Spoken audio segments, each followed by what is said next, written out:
Hello and welcome to the series where I talk about a random piece of music from my collection. Today, I'll be talking about Thick as a Brick by Jethro Tull. This is Jethro Tull's probably most obviously progressive album. I mean, before this they had Aqualung, which is kind of considered progressive. And really, if you think about it, this album before this even being called progressive is what led them to make this. Yeah, because Jethro Tull always kind of walked the line between mocking progressive rock and actually being progressive rock themselves. But this is progressive rock at its most clear from Jethro Tull. I mean, you might already know this, but they essentially, Ian Anderson wrote this album because he, for some reason, took great offense that they called his previous album, Aqualung, a concept album. So he decided to write the mother of all concept albums, and so it's only a one-song album. Of course, this is vinyl, so it has to be split across two sides. So they have a kind of transition between the end of side one and the beginning of side two that kind of tries to blend them together as best as they can. And he, in the lyrics, he addresses the critics of the album quite clearly, calling them thick as a brick. And it also is quite bogusly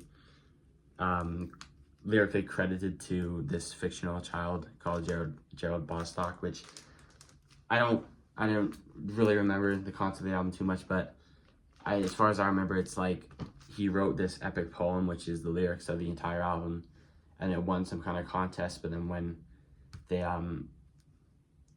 they found out what the lyrics really meant, he banned him from the contest, and then there was a media frenzy about it or something. I don't know. But really, just the music of the album is what makes it. I mean, I shouldn't say that. I mean, the lyrics of the album are very witty as well. I like quite a few lyrics on the album. There we go.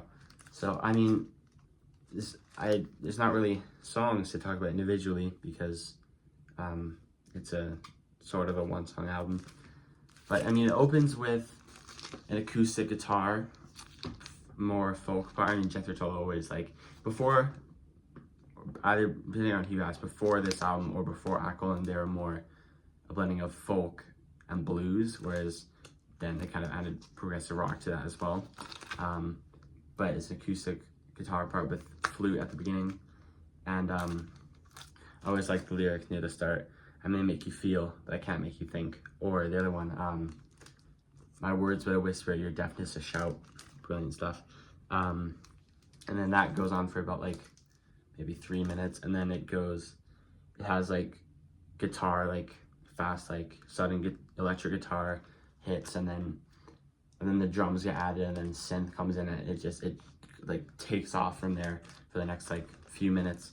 And I always like this cool part near the beginning where the vocal melody is exactly doubled by organ, so it gives like the vocal quality a robotic feel, because basically the vocal melody is the same as the organ, which is they're both being played at the same time, which is pretty cool.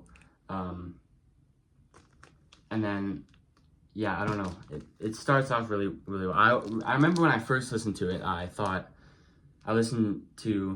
walked to school. It was about like 30 minutes, so I listened to side one on the way to school, which is like 22 minutes, and then side two on the way back, which is like about 20 minutes or so, if I remember right. I don't know,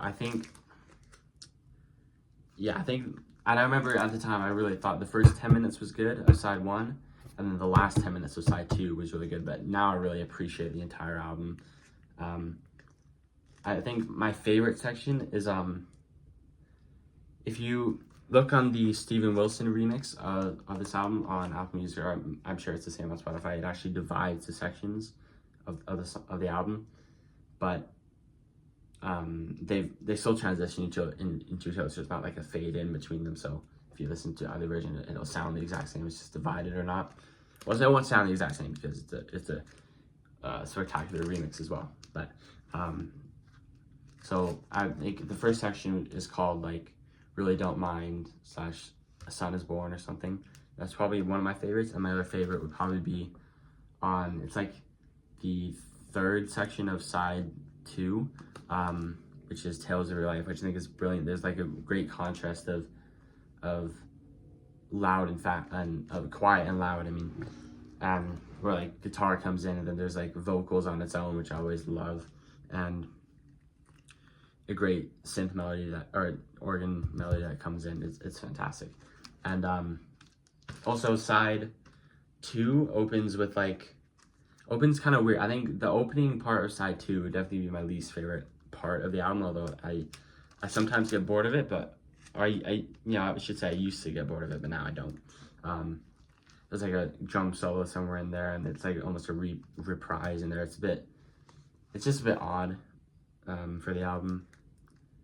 But it's hard to talk about this as individual moments because it's all flows together. But to me, this is, I don't know, it's not my favorite progressive rock album, but it's probably my most listened to. I could listen to this album every day of my life and not get bored of it. The thing about this album also, unfortunately my copy is not this, but there is a newspaper version of the album which makes the sleeve just fold out into a huge newspaper, which I unfortunately don't have. I bought this at Recordland, and they only had one copy, and this must be a reissue because it's not the newspaper. I did see a newspaper version of it at Old Retro, but I was already buying other stuff, so I didn't really want to buy it at that time. And then I also have the Steven Wilson remix of this, which is more rare and a bit expensive. This one is a CD and DVD. I don't think it's Blu-ray, I think it's actually DVD. And the DVD is 5.1 remix, which is lovely.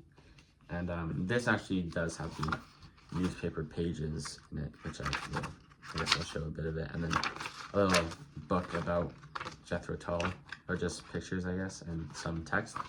Anyway, yeah, this is rare. I remember I bought this for like about $30 on Amazon, and then saw it in a store for like 70 or something. I don't know how I managed to get it for that cheap, but anyway, Take Us a Brick by Jethro Tull, one of the premier progressive rock albums, although it was sort of made to mock progressive rock, but it ended up being a classic of the genre.